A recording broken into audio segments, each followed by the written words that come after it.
Get this one started in 5, 4, 3, 2, 1. They are dropping on down, Jason. First round of the day. This is going to be the conclusion of week 7. And our players, they're going to be concluding it in style, looking absolutely fabulous inside of their team jerseys. Yeah, these team jerseys and parachutes, you guys can pick them up at home on the Steam download store. Check them out. Great way to support your favorite team. We're going to be jumping on board here with Stormin off of Rogue, and they're taking their normal spawn. This is the area that they usually drop into. They do like to loot that area, but we got an early fight here between Alliance and Gangstars. Buffalo up against Cole-J. Cole-J with the shotgun.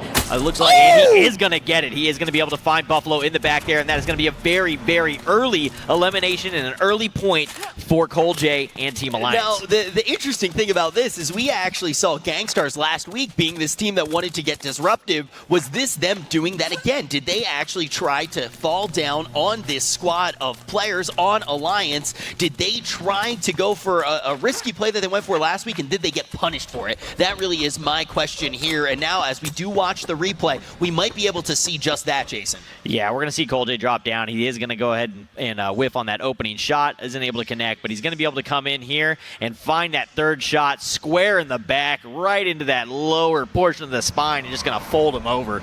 That's exactly what he is going to do, and I'm curious to see if this was Gangstars' play again, if they wanted to just go in, disrupt a team, and if they got bit right in the bottom for it.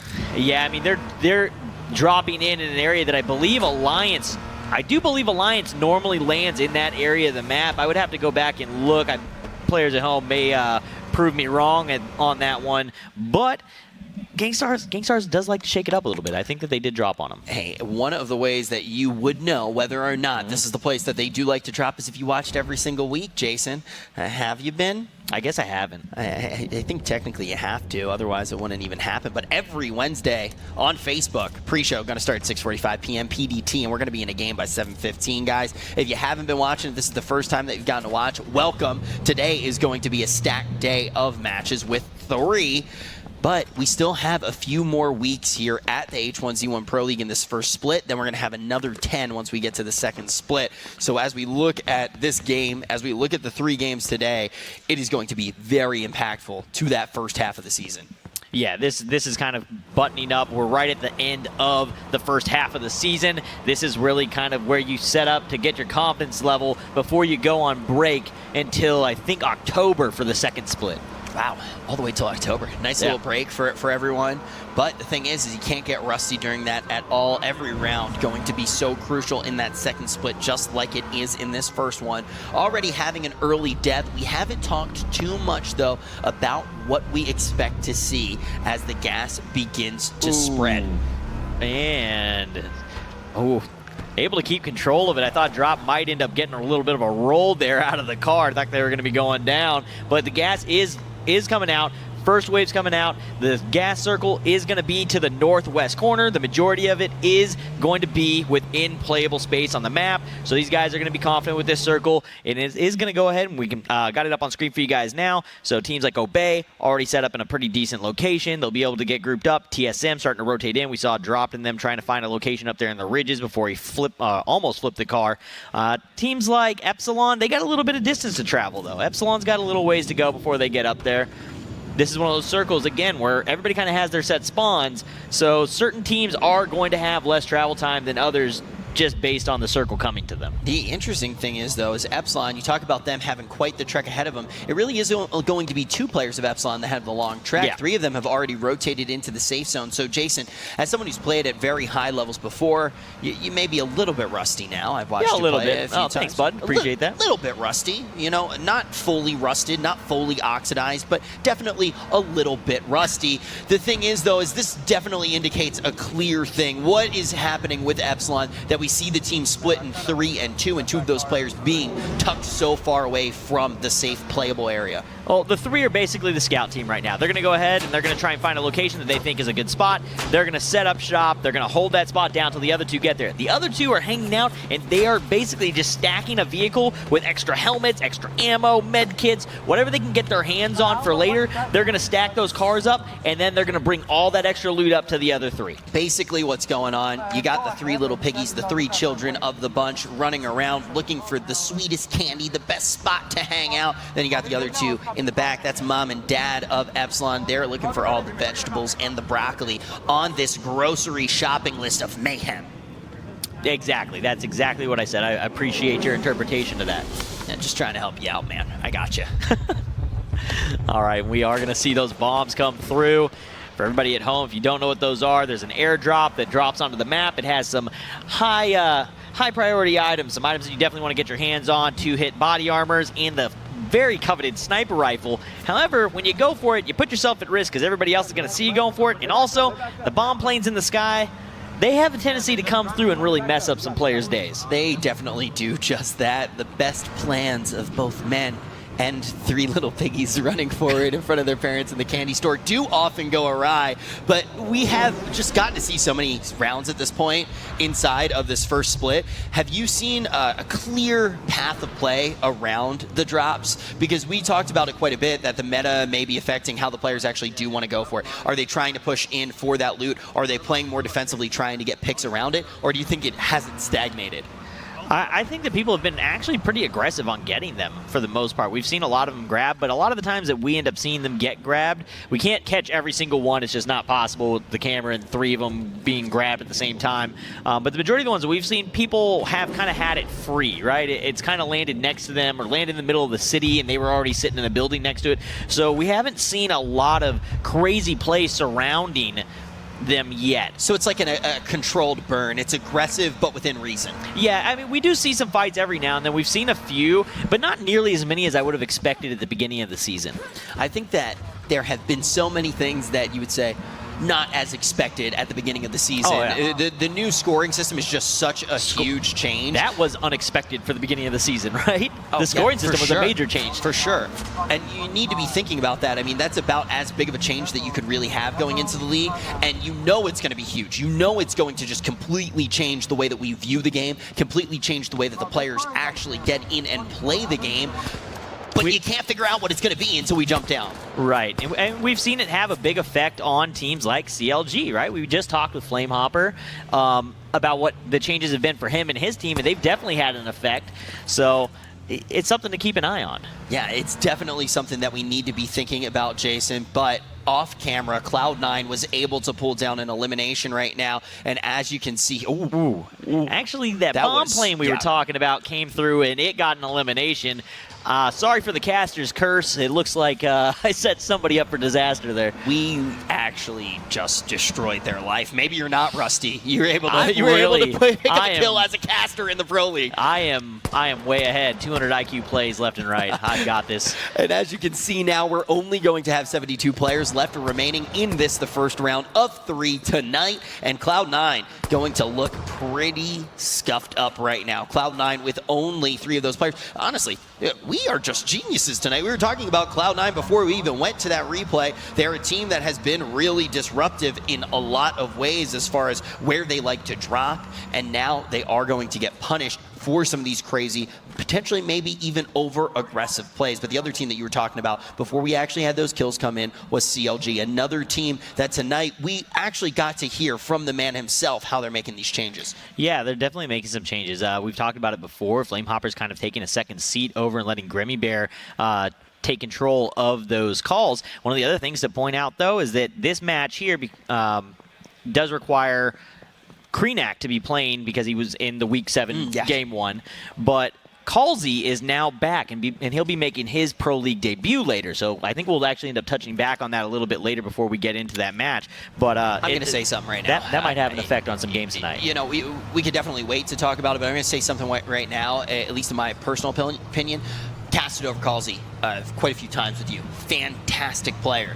I still think bringing him in may be a risk, especially when we talk about a team that's been trying to change their play style. Now you're going to be bringing a player back in that you thrived with in the older meta instead of someone that you actually started to learn the new one with now. I think both of them are absolutely incredible players. Very interested to see how it works out overall. I think whatever play that they are going to go with, whichever choice they do go with, will be the right one for the team. But all of a sudden, you got a squad of 6 gods. Yeah, I mean, Calzy's I don't know that many players that grind the way Calsey does, though. I'm sure that he has been playing the entire time he hasn't been here. I'm sure he's been playing, and I'm sure he's been playing a more aggressive play style to get used to that, and getting his brain into that gear and getting set up for when he was going to make it out here. So it'll be interesting to see how he does day one on the big stage. I do want to say, too, that interview that Christine had with Flamehopper is one of my favorites of the season. You just learned so much about what this team has been going through, and you can tell how hard it would be for Flamehopper, but at the same time, I mean, he just handles it like, he handles it just in a way that shows so much maturity and so much promise for this team. I'm excited to see what they can do, not only tonight with their player that they've been playing with throughout the entire season, but also if they do decide to bring Calsey in. What is in store for CLG? We'll get to find out tonight. Yeah, I want to go back to what you're saying about Flamehopper. That's the guy that you want to be a leader on your team, or just somebody that you want on your team, period. At least that mentality, the way that he handles things and his viewpoint on it, he's 100% willing to take responsibility, and he's not going to fight that. And I think that's why the team does so well together. It's those 5 guys are all willing to own up when they feel they are underperforming. Also, his stream's real good. If you ever want to check out any of his content, he's a very good content creator, and the man can juggle. There's nothing he can't do. Absolutely love for Flame. Just try and make him laugh while he's juggling, because if he drops it, he's got to take a bite out of it. So just make sure you try and get him to drop. What's he juggling? Yeah, figure out what he's juggling. He's taking bites out of like baby watermelons. He's taking bites out of what's that baby watermelon? The small ones. I don't know what to call them. The little watermelons. You know, right now our safe zone's starting to look like a baby watermelon, starting to get nice and small and green. And green. Yeah, this is starting to shrink in. They are in Harris Ridge, though. Harris Ridge does have a lot of tree cover, a couple scattered POIs out there, a lot of ridges. So a lot of spots for the teams to kind of edge out, little areas that they can hide at. And we are seeing that this is going to a late game circle. This is going to be one of the slower areas of the map. But what comes when we get slow starts? We get crazy finishes. Yeah. So and you bring that up, the fact that they might be going for that edge play. You can only do that so long, and we know that can end in a very explosive finish, Jason. Yeah, it absolutely can. And Carta now taking a look down in the direction of Vitality. It looked like he was trying to line up a Magnum shot there for a second. Bomb plane going to come over the top of them, though. I think that it is going to be off of him. Yeah. Carter going to get out of the way, though. He knows that thing can punish you at any moment, and he's going to move just in case it's coming near him. He's just going to get out. Oh, we already saw that within this round, right? The day barely getting started here. Now it is going to be just fire coming down from above. Are they expecting to get the kill? Not necessarily. Could they? Yes. All of these players absolutely deadly, even at a range like this. But what they can expect to do to Vitality is put some wear and tear on that vehicle, and that can really screw up their plan when they get into the late game on the side of Vitality, if TSM is able to get some of those shots into the vehicle. So we've got Rogue, Riki from Rogue right here getting pushed up on by LG. He's going to go ahead and back out of that. Going to try and wrap back around. Vago pretty close to that team as well. Looks like Riki's going to hop out and start trying to give a little bit of support here. And LG going to start backing up as well. So Rogue and JP going to back up, and we are going to have ourselves a gunfight here. It looks like we're going to have just that, Jason. It is going to be Huskers right now who's putting in a few of those shots. You can see that he had the Magnum out for just a little bit of a second here. He's going to change to a more lethal weapon as he tries to get some damage into these bodies, moving around in the fingers of the mountain, trying to get his very own fingers right around the neck of his opponents, looking for some good shots here. But the storm calming for just a little bit here. LG doesn't want to overcommit, and neither does Rogue. And you can hear nothing but chaos in the skies above as Chipsy moves back and forth, trying to ensure that a pinch can't come in. That explosion finally going to hit the ground, and that signals to LG. Maybe they rotate out at this point, but they're going to see Melander first. They're going to get some good shots in. He's dropping down to about 50% health. How much can Chipsy do at this angle, all the way from Norway, looking good in the desert as well? Yeah, he's going to get a nice shot there onto Melander, catches the helmet, takes it off, gets him down to 65. Going to be able to get back behind the rock, though. He's going to get stabilized. But, again, we talk about resources a lot. He took a helmet away. Anytime you can just sit there and eat away at those over and over and over again, eventually you're going to wear that team down. So really nice shot out of Chipsy. Hey, look, if you can get that wear and tear going and then find him in a gunfight later, it is going to be a much easier gunfight to win. That's when you start just knocking people out of contention nice and easy, but we haven't seen that happen in a little bit. We haven't seen someone fall. 72 players have remained healthy here up until this point. You can remember that little bit of a screw-up that goes down for Cloud9. That was one of the most impactful deaths that we see. That gets us down to this 72 area. Before that, it was Gangstars who died in that early death. It seemed like maybe they tried to get the drop in on Alliance and get punished for it. So, in a match, if you finish 5 up, there's 70 total points you can acquire. Anytime somebody dies to the bombs like that, though, that's one less point for everybody else as well. So, punishes you, but it also punishes the other teams when you go down to the bombs. Takes points off the board. It's like when we, oh my goodness, it is going to be the player that may not be playing later tonight is on a tear. He's able to trade out on the last thread as well, and now CLG going to be able to play aggressive unlike they were in the beginning of the season. Beautiful plays coming out from CLG, but they're not out of this one yet. Still engaged with Nastical. Finally, it is going to be CLG. Everybody focusing their fire. Nastical is going to be taken out. Gangstars going to be taken out. 65 players, 14 teams, and CLG. Their guns are hot. They're not done yet, but we're on board with Zach. How he finds one. It's from Epsilon as well. Melander, a huge playmaker in our league, but tearing off that helmet and tearing away that life is going to be FJ. Yeah, Gangstars is going to be the first ones. You can see them on screen as they're going to take off. They are the first ones eliminated. They made that in a really aggressive play and didn't get any eliminations for it. They got stolen away from them, so too much aggression. Too much aggression can definitely be one of the worst things inside of this league, as important as aggression is. Mates does find the kill onto Stormin off screen for now, but down to 62 players. Who is going to be the next to find a kill? Epsilon knows that they somewhat have their back against the wall here. They want to maintain their position. They want to thrive inside of this league. They have 3 rounds to do it tonight. Balin, always someone to slay out heavy, tries to go for those long-range fights, but the rotation call has come on in. Here comes the cavalry. All the vehicles going to be tagged up here. This is going to be a ride that they need to be careful on, but they definitely can't be obeying the speed limit because they have to be dodging those shots at all times. Vitality has their sights on Rogue.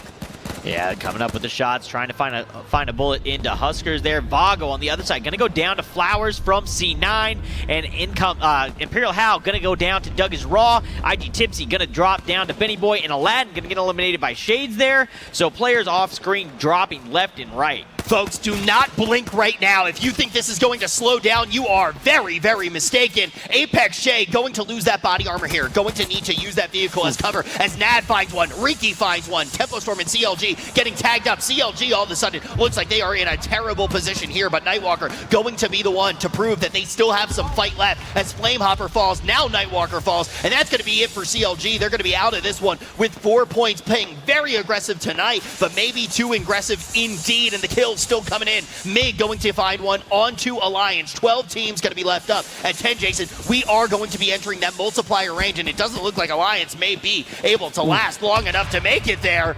Piney getting some big kills on to TSM, taking out Carta and Triv. Shades and Alliance inside the smokes here, trying to find a spot to kind of edge out a little bit, get stabilized. They got a couple players missing a lot of health, and they're turning their attention down in the direction of Impact Gaming and Cloud9.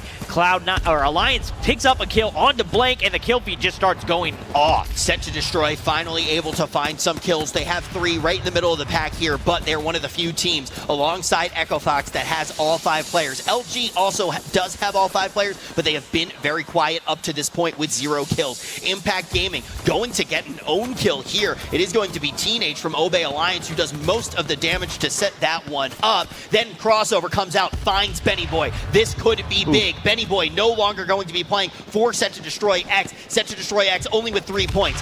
Alliance going to jump up to 4. They are now tied with CLG, but they have the multiplier in their favor. Noble isn't done yet. Going to be doing damage onto Alliance. Alliance currently getting pinched upon. How long will they be able to stand? Not much longer. Alliance going to be sent out with 5. Apex Shay, now his gun's going to be hot as well. Epsilon only with 2 points, only with 2 players. It doesn't look like they're going to be here very long either. Yeah, and Echo Fox still going off. Echo Fox just pulling down elimination after elimination right now. Piney, I believe, has all 3 of their elims currently. They're now up to 4. They still have 5 bodies up. They're the last team left with 5 bodies up, and they've got hot guns right now. Echo Fox definitely the one to watch going into this. Sloth still needs to show up if he wants to catch that #1 Slayer spot, though. Oh my goodness, this looks great for Echo Fox, but Sloth can't go down here. Makes the miracle play before he is sent packing. Vitality is going to be able to do big work onto Echo Fox. Echo Fox still with 4, going to pull into first place as far as points are concerned. Oh, nah, going to be able to find one onto Class. We are almost in that top 5 range. Only 2 teams can get. Oh my goodness, a huge shotgun kill going to be coming in. That all of a sudden is going to be the top 6, our top 20 players, and it is going to be Rogue looking straight here at the team of Rogue himself, putting the helmet on. Will he be able to find a kill here? Going to put out some shots. The tree going to be the only cover for him as well, Jason. Yeah, we are right on the edge of that next multiplier range. Next team to get eliminated is going to miss out on that multiplier as we go into the 1.5 multiplier for 5th place. Rogue trying to find some shots up into the players up the hill here. Set to destroy now, taking a fight. Not sure who they are engaged with. It looks like they are fighting Luminosity. Yogi and Sign down. Chipsy very low here. Needs to get stabilized. Chipsy going to get eliminated. He gets picked off by Frex from C9.